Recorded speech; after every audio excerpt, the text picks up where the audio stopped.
আজকে যে আল্লাহ ইচ্ছা স্বাধীনতা দিছেন, রব্বে কাবার কসম, যুবক যদি তার ইচ্ছা স্বাধীনতাকে, নারী যদি তার ইচ্ছা স্বাধীনতাকে, পুরুষ যদি তার ইচ্ছা স্বাধীনতাকে, শিক্ষিত যদি তার ইচ্ছা স্বাধীনতাকে, প্রত্যেক ব্যক্তি যাকে মুসলমানের ঘরে আল্লাহ অস্তিত্ব দিছেন, নিজে নির্বাচিত করা। কে নির্বাচিত করা? আল্লাহ নিজে নির্বাচিত করা। শুধু মুসলমান না, আরো বড় একটা পুরস্কার আছে। শুধু মুসলমানের ঘরে নির্বাচিত করেন নাই, উম্মতে মুহাম্মদী হিসাবে বাছাই করছেন। কি করছেন? যতবার সুবহানাল্লাহ বলবেন কম হবে, যতবার শুকরিয়া আদায় করবেন কি হবে?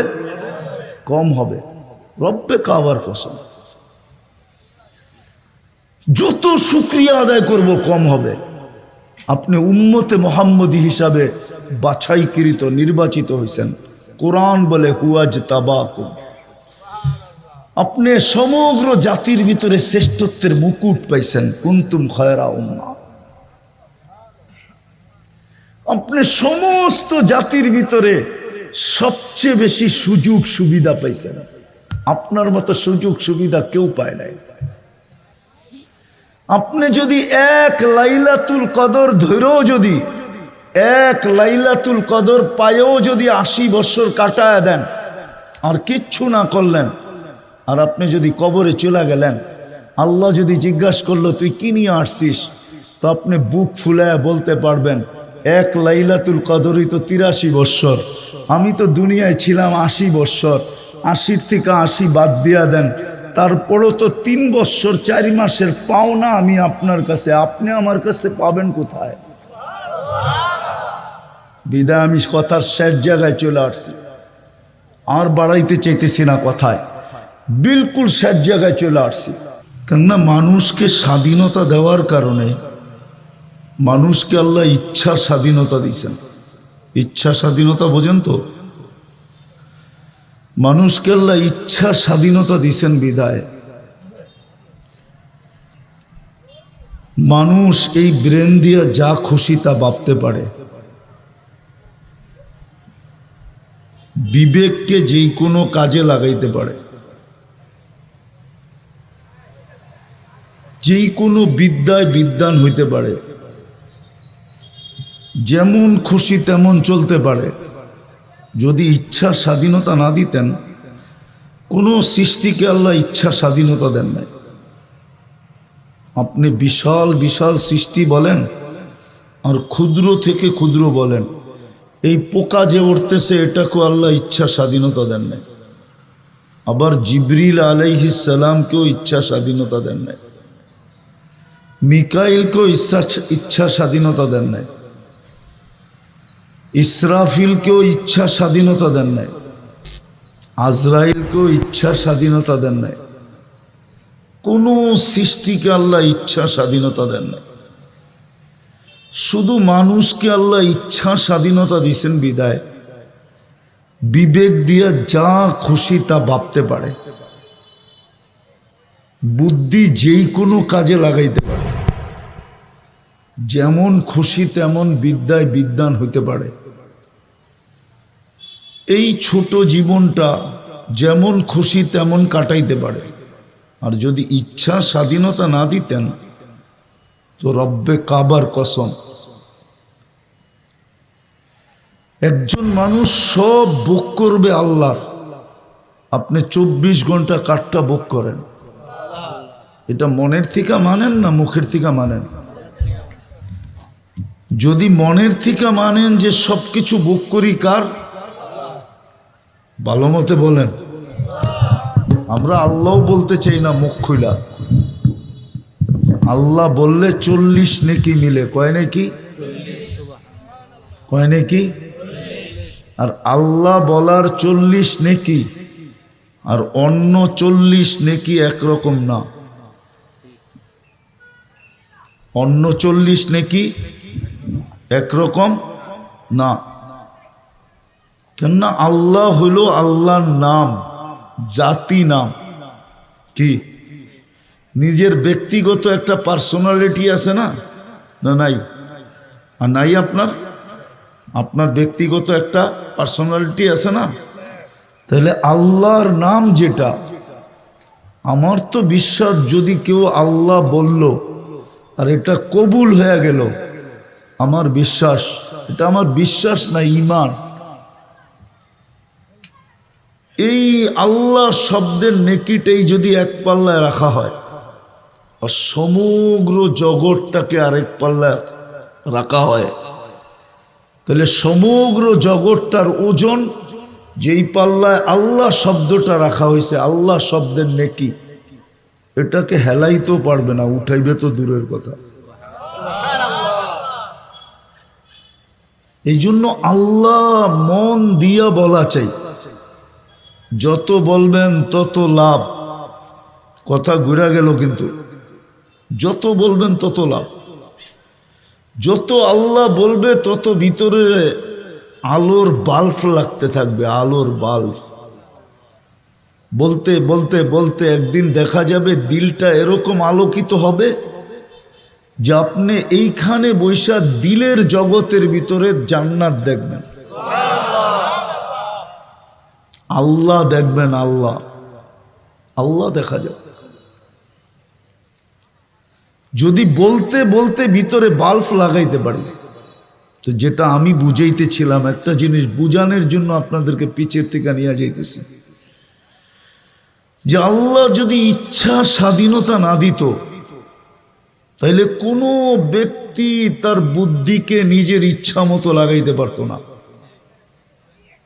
বিবেককে ইচ্ছা মতো লাগাইতে পারত না, বিদ্যাকে ইচ্ছা মতো বিদ্যা শিখতে পারত না, ইচ্ছা মতো জীবন কাটাইতে পারত না। ইচ্ছা স্বাধীনতা দিছেন বিদায়। প্রমাণ দিতেছি, আপনি 24 ঘন্টা কাঠটা বুক করেন, কার নিয়ামতের উপরে আপনি বাইসা আছেন? সুস্থ ব্যক্তিটা কার নিয়ামতের উপরে, সুস্থতার উপরে সে সুস্থ আছে? হাটটা গাটটা চেহারাটা দেহটা, যে আপনার হাটটা গাটটা দেহটা, আপনি কার করুণার উপরে, দয়ার উপরে আপনি টিকা আছেন? সত্য তো? সত্য মানেন না? কোত্থেকে মানেন? যদি মানতই, যদি সত্যই হইতো, যদি মানতই, তাহলে আমার সমাজের এই পরিস্থিতি কেন হইতো?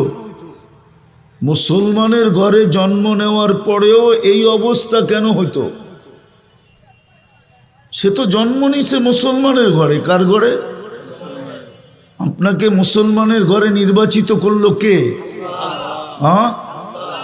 দুনিয়ায় নির্বাচিত হওয়ার জন্য তো কতই তেল মারতে থাকে, ঠিক না? না মারে না? আপনাকে নির্বাচিত করছে কে মুসলমানের ঘরে? ও দুনিয়াওয়ালাদের থেকে আল্লাহ দুর্বল, ঠিক না? ওই দুর্বল এক জায়গায় ইচ্ছা স্বাধীনতা দিছে বিদায়। যদি ইচ্ছা স্বাধীনতা না দিতেন, তাহলে আপনাকেও আকাশের মতো খুঁটি ছাড়া দাঁড় করায় রাখতে পারতেন। আল্লাহ বলে আকাশকে ইচ্ছা স্বাধীনতা দেই নাই, যেইখানে দাঁড়াইতে বলছি ওইখানে দাঁড়ায় আছে। আপনি কি আকাশের চেয়ে বড়? রাগ হয়েন না আমার কথায়, আমি বুঝাইতে চাইতেছি। আর মৃত্যুর আগে বুঝলে কাজে দিবে, মৃত্যুর পরে সবাই বুঝবে। মৃত্যুর পরে লাগবে না, মৃত্যু লগ্নেই বুঝবে। লগ্ন বোঝেন? যখন মালাকুল মউত বুকে হাত দিয়া দিবে তখনই বুঝা ফেলবে, সমস্ত পর্দা সরা যাবে। একদিকে আপনার আমার বুকে মালাকুল মউত হাত দিবে, আর একদিকে পর্দা সরতে থাকবে, আর সচক্ষে দেখতে থাকবে। তখন চিৎকার দিতে থাকবে, রব্বির জিউন, আল্লাহ আমাকে সুযোগ দেন, ফিরত পাঠান। আল্লাহ বলবে কাল্লা, আর কখনো ফিরত পাঠানো হবে না। তোমাকে বহুত বুঝানো হয়েছে, তুমি বোঝো নাই। তোমাদেরকে বুঝানোর জন্যই তো আমি কালাম পাঠাইছিলাম, নাইলে আল্লাহর কালাম পাঠানোর কি দরকার? আল্লাহ তো আল্লাহ, আল্লাহ তো আল্লাহ, তো আল্লাহ। একটা জিনিস দিয়ে বুঝাইতে চাইতেছি, দেখি বুঝে আসে কিনা। আপনি আল্লাহকে যেইভাবে করেন, ওলামা আছে জিজ্ঞেস করেন, আল্লাহর আলিফ ফালায়া দেন তাইলে লিল্লাহ, তারপরও আল্লাহ আল্লাহ, লিল্লাহি মুলকুস সামাওয়াতি ওয়াল আরদ। আবার লাম ফালায়া দেন, লাহু মা ফিস সামাওয়াতি ওয়াল আরদ। আবার লাম ফালায়া দেন, শুধু হা রাখেন, হুয়াল্লাহুল্লাযী লা ইলাহা ইল্লা হু। আল্লাহ তো আল্লাহ, যেমনি করবেন অমনি আল্লাহ আল্লাহ থাকবে, ঠিক না? কি আল্লাহ আল্লাহ থাকবে? বুঝানোর জন্য বলতেছি, ভালো মতে বুঝেন, মনোযোগ দিয়ে শোনেন, কাজে দিবে, নাইলে একদিন পস্তাইতে হবে। আল্লাহ বলে সমস্যা তো এখানেই হয়েছে, তোকে ইচ্ছা স্বাধীনতা দিছি। যদি ইচ্ছা স্বাধীনতা না দিতাম, সারাদিন ভোগ করবে আমার আর চলবে গরুর মতো। রাগ হয় না, গরুর যেমন উত্তর নাই, দক্ষিণ নাই, পূর্ব নাই, পশ্চিম নাই, ওরমই তো জীবন কাটাইতেছে, ঠিক না? সামান্য দুনিয়ার ব্যক্তিত্বের কাছে একটু কাছের হওয়ার জন্য সারাদিন পিছ পিছ ঘুরতে থাকে, না ঘুরে না? হ্যাঁ না ঘুরে না? ঘুরে, সত্য তো। হ্যাঁ, ওরে যদি জিজ্ঞাসা করি, তুই আজকে সারাদিনে আল্লাহর কাছে কয়বার গেছিলি বল? আল্লাহর কাছে যাওয়া তো যায় ডেলি, না যাওয়া যায় না? কয়বার যাওয়া যায়? কমসে কম 5 বার। সারাদিন গেলেও তো না নাই। এই উম্মতকে তো আল্লাহ সুযোগ দিছেন, মাত্র 20 3 20-এ কত হয়? 3 20 না, 3 15 কত হয়? 3 15 না, ফতুয়া এটাও আছে, 3 10-এ কত হয়? 30 মিনিট খালি আপনি কাছে যেতে পারবেন না। 30 মিনিট ছাড়া 23 ঘন্টা, 23.5 ঘন্টা ইচ্ছা করলে আপনি কাছেই থাকতে পারেন। এছাড়াও তো আছে, আমি হাদিস দিতেছি, আল্লাহ বলে 24 ঘন্টা তুই আমার মজলিসে থাকতে চাস, তাহলে তোর জন্য আমি সুযোগ দিতেছি, আহলু যিকরি আহলু মাজালিসি। হাঁটতে চলতে উঠতে ফিরতে যে আমার 24 ঘন্টা জিকির করে, সে যদিও জমিনে থাকে, যদিও দোকানে থাকে, যদিও হাটে থাকে, যদিও বাজারে থাকে, যদিও অফিসে থাকে, যদিও আদালতে থাকে, যদিও খেতে থাকে, যদিও খামারে থাকে, যদিও আদালতে থাকে, যদিও মিলে থাকে, যদিও ফ্যাক্টরিতে থাকে, যদিও বাড়িতে থাকে, যদিও ঘরে থাকে, চাই নদীতে থাকুক, চাই আকাশে থাকুক, চাই পাহাড়ের চূড়ায় থাকুক, চাই জঙ্গলে থাকুক, যেখানেই থাকুক না কেন, আহলু যিকরি আহলু মাজালিসি, উঠতে বসতে চলতে ফিরতে যদি আমার জিকির করলো, তো সে আমার মজলিসের লোক হিসাবে গণ্য হইতে থাকে। সেজন্য আমার মজলিসে আছে। আমি হাদিসে কুদসি বললাম, কোনো সাধারণ হাদিস না, এটা আল্লাহর বাণী, হাদিসে কুদসি, যেটা আল্লাহ বর্ণনা করছেন, আহলু যিকরি আহলু মাজালিসি, সেজন্য আমার মজলিসের লোক। তো কথার শুরুটা ছিল ইচ্ছা স্বাধীনতা দিছেন বিদায়, বিবেক চিন্তা ক্ষমতা দিয়া যা কিছু চিন্তা করতে পারি, বিবেক দিয়া যা খুশি তা করতে পারি, যেই কোনো বিদ্যায় বিদ্বান হইতে পারি, যেই কোনো শিক্ষায় শিক্ষিত হইতে পারি, যেমন খুশি তেমন চলতে পারি। যদি ইচ্ছা স্বাধীনতা না দিতেন, তাহলে রব্বে কাবার কসম কোনো যুবকের ক্ষমতা হইতো না, ও যেইভাবে চলে এক শ্বাস ওইভাবে নেয়। কোনো যুবকের ক্ষমতা হইতো না, ও যেইভাবে চলে। আজকাল আমাদের যুবক সমাজ যেইভাবে চলে, এক শ্বাস নেওয়ার ক্ষমতা হইতো না, এক কদম চলার ক্ষমতা হইতো না। আল্লাহ প্রমাণ দিছেন, উনদুরিলা সামাই ওয়া ইরতিফাইহা, আকাশটা দেখ, ইচ্ছা স্বাধীনতা ওকে দেই নাই, বিদায় ওই খুঁটি ছাড়া দাঁড়ায়া থাকতে, খুঁটি ছাড়া নিজের অস্তিত্বকে ধরে রাখতে বাধ্য। কি আকাশ কি কাগজ দিয়া বানানো? কাগজ দিয়া? মোটা কতদিনের রাস্তা জানেন? শুধু মোটা হইল 500 বৎসরের রাস্তা। মোটা মোটা মোটা, ও তো খুঁটি ছাড়া নিজেকে ধরে রাখছে। এক সুতা নিচে নামার ক্ষমতা নাই। সূর্যকে স্বাধীনতা দেন নাই, ও আপনাদের দুনিয়ার থেকে 9,30,00,000 মাইল দূরে। ভালো মতে বোঝেন, কিন্তু ঘন্টায় দৌড়াইতেছে 60,000 66,000 কিলো, 66,000 মাইল ব্যাগে, 66,000 মাইল ব্যাগে দৌড়াইতেছে। কি করতেছে? দূরত্ব কত দুনিয়ার থেকে? 9,30,00,000 মাইল দূরে। বড় কত দুনিয়ার থেকে? 13 লক্ষ গুণ বড়।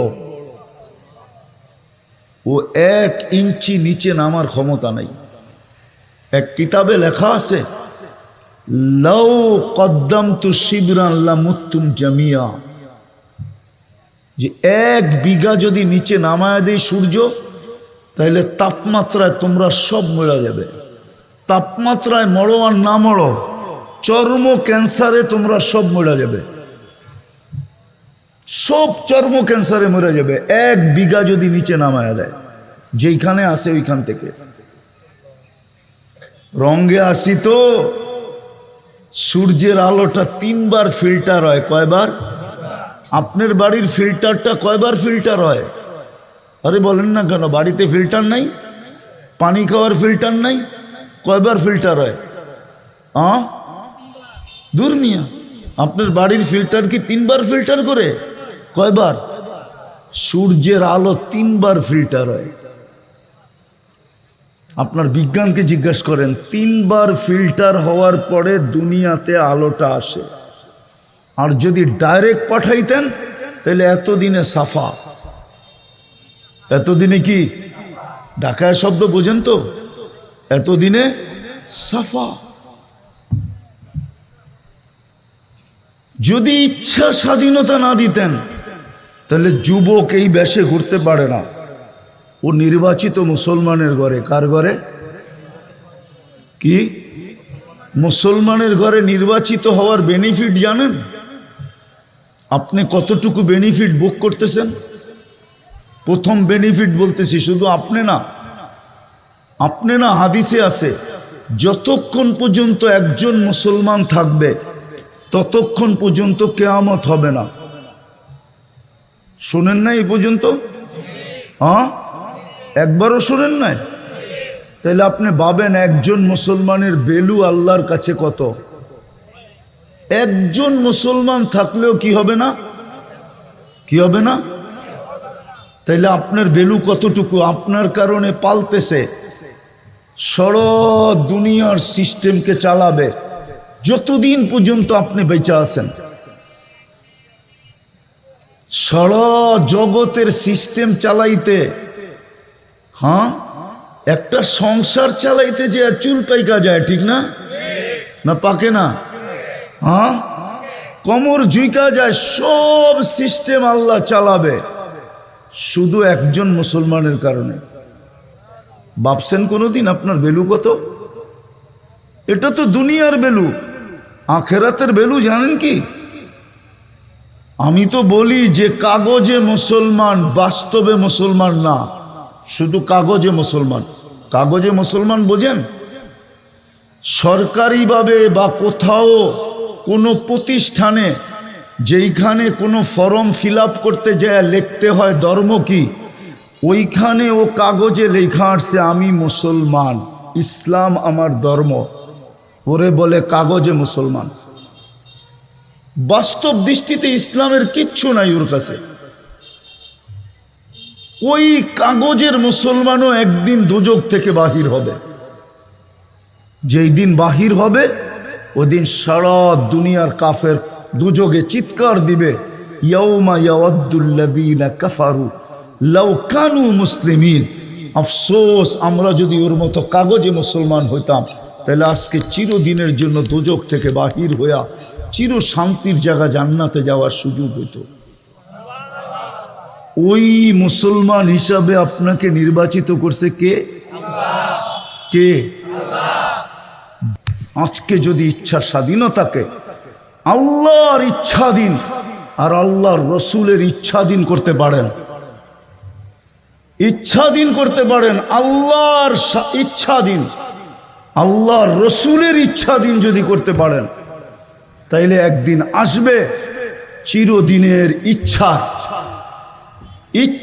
বাস্তব ইচ্ছা স্বাধীনতার সুযোগ। আপনি বাস্তব ইচ্ছা স্বাধীনতার সুযোগ আপনি জান্নাতে পাবেন। আর না হইলে শেষ কথা, আর না হইলে আপনার বিবেকের তোকায়, আমি একটু আগেই বলছিলাম যে আল্লাহ যদি ইচ্ছা স্বাধীনতা না দিতেন তা আপনি চিন্তাধারা দিয়ে সব চিন্তা করতে পারতেন না। আপনি চিন্তা ক্ষমতাকে নিজের ইচ্ছা মতো চিন্তায় কাটাইতে পারতেন না।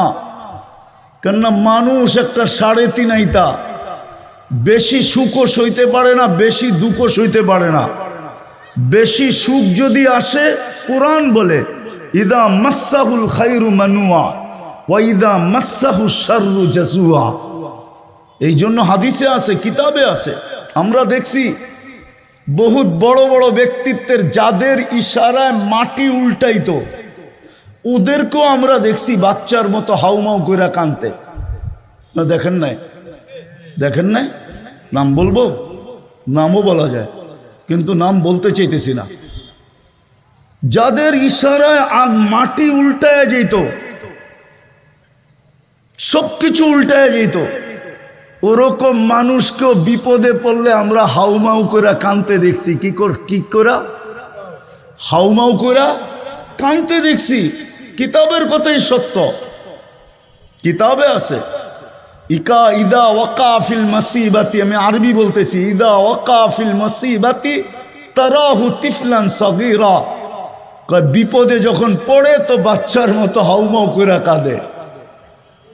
তো যেটা আমি বুঝাইতেছিলাম, আমার শেষ কথা, কিন্তু আমাকে বহু দূর যেতে হবে, এই জন্য অপেক্ষা করা যাবে না। আমি শেষ কথায় আসেন। আজকে ইচ্ছা স্বাধীনতা আল্লাহ দিছে বিদায় আপনি বিবেক দিয়ে সব কিছু করতে পারেন, বুদ্ধি দিয়ে সব কিছু করতে পারেন, যেই কোনো বিদ্যায় বিদ্বান হইতে পারেন, যেমন খুশি তেমন জীবন কাটাইতে পারেন। কিন্তু এটা মনে রাখবেন, আপনি মুসলমানের ঘরে নির্বাচিত, আর আপনার পক্ষ থেকে না, আল্লাহর পক্ষ থেকে। আল্লাহ নির্বাচিত করছে বিদায় আপনি মুসলমানের ঘরে, আল্লাহ নির্বাচিত করছে বিদায় আপনি উম্মতে মুহাম্মদী। এই দুটা কিন্তু আল্লাহর পক্ষ থেকে, ভুলা গেলে চলবে না। দুনিয়ার জীবন 60-70 বছর, কবরে দিয়া আসতে দেরি, এটাই সত্য।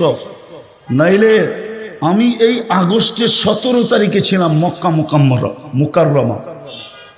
আমি যখনই ওইখানে যাই, আবু তালেবের কবর যখনই দেখি আমার চোখে পানি আসে।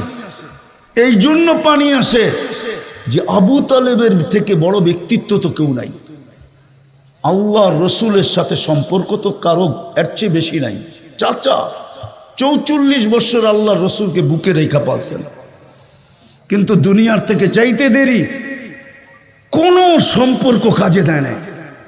আজকে আপনি আমিও চলে যাব, সম্পর্ক কাজে দিবে না। বিদায় চলেন আজকে অঙ্গীকার করি যে আমি আমার ইচ্ছা স্বাধীনতাকে আল্লাহর ইচ্ছার, রসুলের ইচ্ছার অধীন করব। করবেন? হ্যাঁ, শুধু একটা দিক দিয়া করেন যে আজকের থেকে 5 ওয়াক্ত নামাজ কখনো ছাড়ব না। আল্লাহ আমাদেরকে আমল করার তৌফিক দান করেন। আর একটা কথা শেষমেশ বলবো,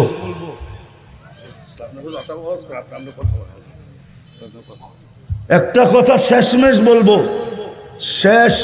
একটা কথা বলবো। যদিও আপনারা জানেন এটা মাদ্রাসার প্রোগ্রাম, আর আমি চিরাচরিত বলে আসি, বাংলাদেশ বিপর্যয় থেকে বাঁচে কেন জানেন? আজ পর্যন্ত কেন বেঁচে আছে? আপনারা হয়তো ভাববেন যে উন্নতির কারণে আমরা বিপর্যয়ের থেকে বেঁচে আসি? নাইলে আপনি আমাকে যুক্তি দিয়া বুঝান 7.8 ভূমিকম্প বাংলাদেশে আসছে, আসে নাই? কেউ মনে হয় জানে না। হ্যাঁ, কেননা 5টা 5-এ আসছে তো। যাদের জানার কথা, এমনকি মিডিয়ালারও ওই সময় ঘুমেছিল, ওরা জানবে কোত্থেকা?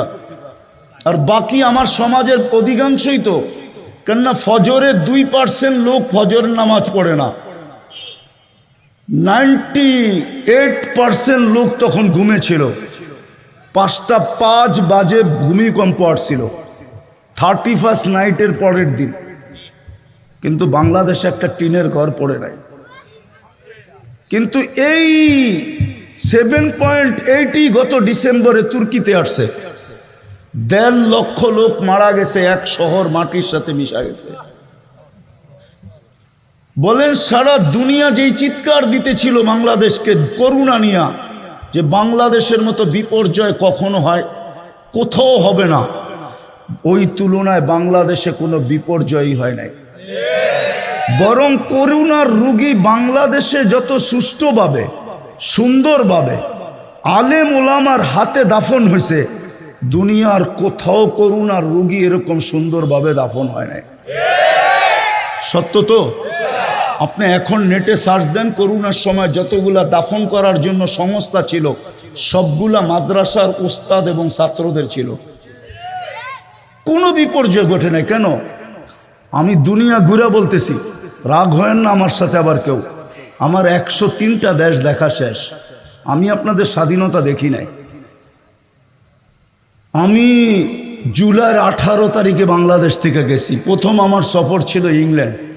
আমি 5 তারিখ ফজরের সময়, ফজরের আগে আমার ফ্লাইট ছিল ইংল্যান্ড টু ক্যানাডা। আমি যখন ক্যানাডায় নামছি তখন খবর পাইছি স্বাধীনতার। তারপরে আমি 13 তারিখে আবার ফিরছি ইংল্যান্ডে, 14 তারিখে আসছি আমি মিশরে, 16 তারিখে আসছি আমি মদিনা মুনাব্বারায়, 17 তারিখে ছিলাম মক্কা মুকাররমায়। রাত্রে আমার ফ্লাইট ছিল, 18 তারিখ সকালে নামছি আমি বাংলাদেশে। 2-3 দিন ছিলাম, তারপরে চলে গেছি কোরিয়া, আসছি গত 22 তারিখে। আমাকে বুঝাইতে হবে না।